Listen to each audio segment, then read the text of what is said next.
জয় গুরু। পরমদয়াল শ্রী শ্রী ঠাকুরের শ্রীচরণে জানাই ভূমিষ্ঠ প্রণাম। আপনাদের প্রতি প্রত্যেককে জানাই রানন্দিত জয় গুরু। আমরা পরমদয়াল শ্রী শ্রী ঠাকুরের দীক্ষা নিয়েছি, আর দীক্ষা নিয়ে প্রথম কাজ হচ্ছে আমাদের জীবনকে পরিবর্তন করা। সেটা কিভাবে? সেই আদর্শকে ধরে, পরম পিতাকে ধরে, তার ইচ্ছায় আমাদের জীবনকে পরিবর্তন করা। কিভাবে আমি পরম দয়ালের সঙ্গে এক হয়ে যেতে পারবো, তার ইচ্ছেকে পূরণ করতে পারবো, যেন আমার কোনো করাটাই যেন তার পছন্দের বাইরে না হয়, যেন সব পছন্দের মধ্যেই থাকে। পরম দয়ালের শুভ জন্ম মাস ভাদ্র মাস চলছে, আর এই শুভ ভাদ্র মাসে বিকেলবেলায় আলোচনা করুন 48 ঘন্টার ব্রতকে নিয়ে। 48 ঘন্টায় কি এমন ব্রত আছে যে ব্রততে আপনার দীক্ষা হওয়ার পর আপনার জীবন বদলে যেতে পারে? অবশ্যই আছে। এর মধ্যে আছে এক কঠিন সত্য, যে সত্যটা জীবনে আমরা অনুসরণ করলে বুঝতে পারবো যে ঠাকুর কি, ঠাকুরের অস্তিত্ব কি, আমাদের জীবনে তার প্রভাব কতটা, আর আমরা তাকে ভালোবাসলে আমাদের জীবনে কি হতে পারে, চরম পরিবর্তন হতে পারে। এটা সত্য, এটা প্রমাণ আছে। সেটা আমার কথা নয়, ঠাকুরই সম্পর্কে কিছু বলে যাননি, আজ যারা করছেন তারা বলছেন এটা বাস্তব। এটা বলছেন বর্তমান আচার্যদেব শ্রী শ্রী দাদা। আমরা যজন যাজন ইষ্টভৃতির কথা জানি, আমরা ষষ্ঠয়নীর ব্রতর কথা জানি, মাছ মাংস ছেড়ে সদাচারী হয়ে নিরামিষ খেতে হয় সাধারণ মানুষ হয়ে, এটুকুই জানি। কিন্তু 48 ঘন্টার কি এমন ব্রত যা আমার জীবনের অবস্থাকে সম্পূর্ণভাবে বদলে দিতে পারে? যে ব্রততে আমি কি, আমি নিজেই বুঝতে পারবো না আমি কি। চলুন আমরা ঠাকুরকে খুঁজি, আমরা মন্দিরে ঠাকুরকে খুঁজি, আমরা ঘরে বিভিন্ন রকম ছবি লাগাই, আমরা উপবাস করি, কিন্তু 48 ঘন্টার ব্রততে আমি তার আওয়াজ শুনতে পাবো। কি সেটা? আজকে আমরা তা নিয়ে আলোচনা করব। আচার্যদেবের এই বিশেষ নির্দেশ আজ ভাদ্রের বিকেলে সৎসঙ্গীদের শুনিয়ে দিন। পূজ্যপাদ আচার্যদেব দাদা বললেন, আমরা সংসারে যখন থাকি ঘর সংসার সব নিয়ে একটা আবদ্ধতার মধ্যে পড়ে যায়। যেমন আমার যা কিছু উপার্জন পরিবারের জন্য, সেটাই তাদের খাদ্য সংগ্রহের উপায়। তাই আমার জীবনের সিংহভাগটাই সেই কাজে ব্যয় হতে থাকে। আর এইভাবেই নিজের অজান্তে একটু একটু করে আমি একটা উপার্জনের যন্ত্রে পরিণত হয়ে গেলাম। আয় ব্যয়, আয় ব্যয়, অশান্তি, অভাব, এই সংসার। আজ এটা লাগবে, কাল ওটা লাগবে, এর চাহিদা পূরণ করো, ওর চাহিদা পূরণ করো। এটা করতে করতেই আমি একটা উপার্জনের যন্ত্র হয়ে গেলাম। সবার প্রয়োজন পূরণের যন্ত্র হয়ে যাচ্ছি এইভাবেই। কারণ আমি জেনেছি সংসারের সম্পর্কগুলোকে ঠিক রাখতে হলে আগে সম্পদের আহরণ কি করে করা যায় তার খোঁজ করে চলতে হবে। তাহলে সম্পদ আর সম্পর্ক এই দুটোই আমাকে চেপে ধরেছে, তাই তো? বাস্তব এটাই, সত্য এটাই। আজ আমার মাথায় যে সমস্ত চিন্তা ঘুরছে, দেখুন তার মধ্যে সম্পদও আছে, সম্পর্কও আছে। যদি আমার ঘরের পরিবারের মধ্যে চাহিদাগুলো আমি মেটাতে না পারি, তাহলে আমার সঙ্গে তাদের সম্পর্ক থাকবে না, আমাকে তারা ভালোবাসবে না। আমার ছেলের চাহিদা আমি যদি পূরণ না করতে পারি, আমার বউয়ের চাহিদা, আমার স্বামীর চাহিদা আমি যদি পূরণ করতে না পারি, তাহলে তার সঙ্গে আমার সম্পর্ক কতটুকু থাকবে, ভালোবাসাই বা কতটুকু থাকবে? কিন্তু আমি তো একটা জীবন্ত মানুষ, আমারও তো একটা ইচ্ছা আকাঙ্ক্ষা আছে। এই সংসারের চাহিদা, আশা, আকাঙ্ক্ষা পূরণ করতে করতে আমার জীবনটা নষ্ট হয়ে যাচ্ছে না তো? এগুলোই আচার্যদেবের কথা। আমি যে জন্য বেঁচে আছি, আমার ভিতরে যেসব ইচ্ছা আছে তার খোঁজ তো আমার কাছে নেই। আমারও তো এই রক্ত মাংসের জীবনে, এই মহামানবদের জীবনের উপলব্ধ অনন্ত সুখ, প্রেম, ভালোবাসা, এই সব কিছু উপলব্ধি করার একটা অধিকার আছে। অথচ গুটি পোকার মতো নিজের চারিদিকে চাহিদার পাকে পাকে জড়িয়ে বদ্ধ করে ফেলেছি নিজেকে। এই জন্যই তো আমি আসিনি এগুলো, এই জন্যই তো ঠাকুর আমাকে পাঠাননি। আমার নিজস্ব কিছু কাজ আছে যেগুলো আমাকে করতে সময় দিতে হবে। কে সময় দেবে? আমার বাবা মা, আমার বাড়ির লোক, কেউ সময় দেবে না। সময়টা আমাকে দিতে হবে। আমি বদ্ধ নই, আমি স্বাধীন, স্বাধীনভাবে আমি ইষ্ট কাজ করতে চাই। মানুষের কাছে না গেলে মানুষকে ভালোবাসা যায় না, আর মানুষকে ভালো না বাসলে ঈশ্বরকে ভালোবাসা তো অনেক দূরের কথা।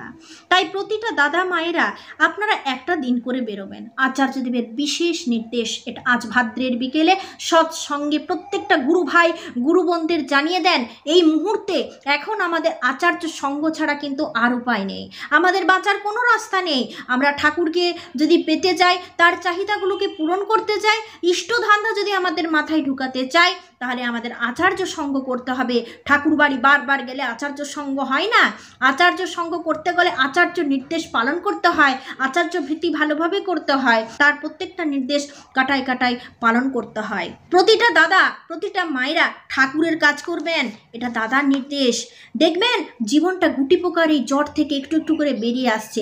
সত্যি এই মানে স্বার্থের ঘানি টানতে টানতে অবসাদে শেষ পর্যন্ত আমরা ক্লান্ত হয়ে যাই, তখন আমাদের আর শরীরে কোনো এনার্জি থাকে না, এক্সট্রা পাওয়ার যেটা সেটা থাকে না। আমাদের মনটা হলো রেলগাড়ির মতো, কখনো সে সামনের দিকে এগোয়, কখনো আবার পেছনের দিকে। সামনের দিকে এগোয় মানে সে দিনরাত ভবিষ্যতের কথা ভেবে চলেছে, আর পিছনের দিকে মানে সে তখন বর্তমানে নেই, ভাবছে পিছনের কথা। এটা এই আচার্যদেবের এই কথাটা আমার খুব ভালো লাগে। সব কথাই তার ভালো, কিন্তু এই কথাটা খুব মিল পায় নিজের সাথে। দেখবেন আপনি যখন কোনো কাজ করছেন কি বসে আছেন, দেখবেন শুধু ভাববেন যে এটা পরে কি হবে, এটা দিলে কি হবে, ওটা করলে কি হবে, এটাই করতে হবে, ওটাই করতে হবে। আর না হলে আপনি হয়তো ভাবছেন যে আমি আগে এটা ছিলাম, আগে এটা হতো, এখন আর নয়। মানে হলে আগের কথা, মানে অতীতের কথা, নাহলে ভবিষ্যতের কথা আমরা কি কোনো না কোনো সময় চিন্তা করেই চলেছি।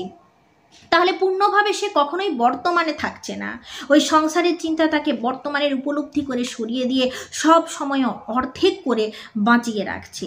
ওই মনকেই জোর দিয়ে বসিয়ে নাম করাতে হবে। তাহলে 48 ঘন্টার যে ব্রত, সেই ব্রতের কথা এরপর স্টার্ট করা যাক।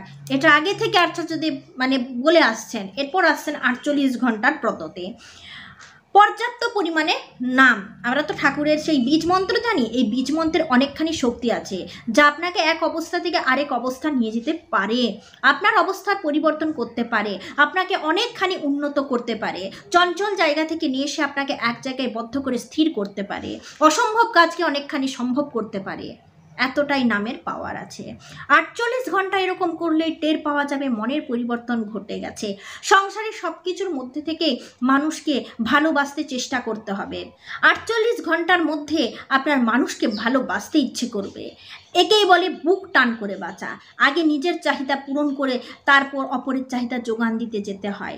বারবার মনের মধ্যে হুঙ্কার ছাড়তে হয়, ঠাকুর আমি তোমায় ভালোবাসি। 48 ঘন্টা পরমদয়াল শিশি ঠাকুরের নাম করতে হয়। আচার্যদেব বললেন এই 48 ঘন্টা একরকম নাম করলে আপনি আস্তে আস্তে আপনার মনের পরিবর্তন ঘটবে। আপনি ভেতর থেকে ঠাকুরের আওয়াজ শুনতে পাবেন। আপনি নিজেই বুঝতে পারবেন না, তখন সকলকে ভালোবাসতে ইচ্ছে করবে এবং আপনি পরিবর্তন হয়ে গেছেন বলে বুঝতে পারবেন। একটা ভিখারিকেও আপনার ভালোবাসতে ইচ্ছে করবে। ঘর করো, সংসার করো, যা কিছু দায়বদ্ধতা আছে সব পূরণ করো, কিন্তু মনকে বলে চলো ঠাকুর তুমি সব, তোমায় ভালোবাসি বলেই এই সব কিছুকে আমি ভালোবাসি। দেখবে এই সংসারটা কেমন করে দায় থেকে মুক্ত হয়ে লক্ষ্য পূরণের আনন্দে নেচে উঠছে। আচার্যদেব বলছেন এদিকে তাকাও, আগে বলো আমি ভালো আছি। আচ্ছা, এই ছোট্ট একটা কথা আমি ভালো আছি, এই কথাটার মধ্যে অনেক অনেক মিনিং আছে। এই আমি ভালো আছির মধ্যে এটা বলতে বলতে আমরা সত্যি সত্যি ভালোবাসতে শিখি, ভালোভাবে বাঁচতে শিখি। আর ভালো আছি এই কথার মধ্য দিয়ে আমাদের রোগমুক্ত হয়। আমাদের মনে যদি সবসময় চিন্তা হয় এই হচ্ছে ওই হচ্ছে সেই হচ্ছে, এই যাচ্ছে ওই যাচ্ছে, তাহলে আমরা রোগমুক্ত হতে পারি না। নিজের মনকে জোর করে বলো আমি ভালো আছি, সত্যিই ভালো থাকতে হবে। ভালো না থাকলে এই যন্ত্রটা কিভাবে কাজ করবে? এটা আমার শরীর নয়, এটা হচ্ছে আমার ইষ্ট পূজার যন্ত্র, যেটার সাহায্যে আমি আমার ঠাকুরকে ভালোবাসতে পারবো, আমি ঠাকুরের কাজ করতে পারবো। এই সব কিছুর মধ্যে আমি ভালো আছি এই বলতে বলতে মনের ক্রমবর্ধমান চাহিদাগুলো একটা একটা করে কেটে যাবে। মনও তখন জীবনের আসল চাহিদার অঙ্কটা বুঝে নিয়ে চলতে শুরু করে দেবে। তোমাকে যদি চুপ করে একটা ঘটনা ভাবতে বলা হয়, ধরো বলা হলো অতীত দিনের একটা ঘটনা ভাবো তো, তুমি দেখবে একটা সাধারণ ঘটনাই তোমার মনে পড়ছে। ওই যেমন আমি ওইখানে দাঁড়িয়েছিলাম, বাবা এই কথাটা বলে গেল, তারপর মা এসেছিল, এরকম সাধারণ সব। এটার নাম হলো মনের সদর্থক ভাবনার ছোট ছোট সব ছবির ঝলক। এই ছবিগুলোই আমাদের মনের সম্পদ। ঠিক এরপরে তুমি কি ভাববে আর এই ভাবনাগুলো ভেবে তুমি কেমন থাকবে সেটা নির্ভর করছে ওই টুকরো সদর্থক ছবিগুলোর মনের মধ্যে কেমনভাবে জমা আছে তার উপরে। তুমি তো মনের মানুষ, তুমি মন নিয়েই থাকো, তুমি তো শুধু শরীর নিয়েই আবদ্ধ থাকছো না। আচার্যদেবের আরও অনেক কথা আছে, পরে আলোচনা করব। 48 ঘন্টার ব্রতদে আচার্যদেব বলেন শুধু নাম করতে, শুধু নাম করলে একটা পরমদালের অস্তিত্ব খুঁজে পায়, পরমদালের আওয়াজ শুনতে পাওয়া যায়, আচার্যদেব বলেছেন। এবং আচার্যদেব এটাও বললেন মনের মধ্যে এমন একটা হুঙ্কার ছাড়তে হয় যে আমি তোমায় ভালোবাসি, আমি তোমাকে ছাড়া কিছু জানি না, সব ইচ্ছা তোমার, তোমার চাহিদা পূরণ করব, এই কথা ভাবতে হয় জোর করে, আর এটা করতেও হয়, এসব কাজ করতেও হয়। এইভাবে আচার্যদেব আমাদের করতে বললেন।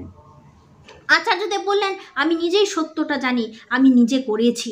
আচার্যদেব এটা নিজে করেছেন আর এই সত্যটা তিনি বলেছেন, আর তিনি হুঙ্কার দিয়ে বলেছেন, তিনি বুক ঠুকে বলেছেন যে সত্যি পরমপিতাকে উপলব্ধি করা যায় এই 48 ঘন্টার মধ্যে, কোনো কিছু না, শুধু মন দিয়ে নাম করতে হবে। পারবেন করতে?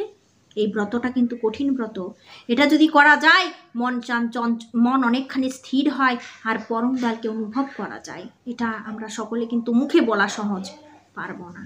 আচার্যদেব করেছেন, তাই তিনি বলেছেন। চলুন আজ এই ভাদ্রের বিকেলে সকলকে জানিয়ে দিই এই 48 ঘন্টার সত্যটা কি, 48 ঘন্টায় কি কি হতে পারে। সাধারণ জিনিস নয়, ঠাকুর মিথ্যা নয়। ঠাকুর কেন মিথ্যে হতে যাবে? আমরা ঠাকুরকে ভালোবাসি, তার অস্তিত্ব আছে, তিনি পরম দয়াল, তিনি জগৎ স্রষ্টা, অতএব তিনি মিথ্যা নন, তিনি সত্য, তিনি বাস্তব। এটা আমরা প্রত্যেককে জানিয়ে দিই, প্রত্যেককে বলি, তাকে অনুভব করা যায়। তো এইভাবে এই সত্য বাস্তবটা জানিয়ে দিন। আজ ইষ্টপ্রসঙ্গ এই পর্যন্ত, কালকে আরও নতুন ইষ্টকথা নিয়ে আসবো। ভালো থাকুন, সুস্থ থাকুন, পরমদালের সেবা করুন। জয় গুরু।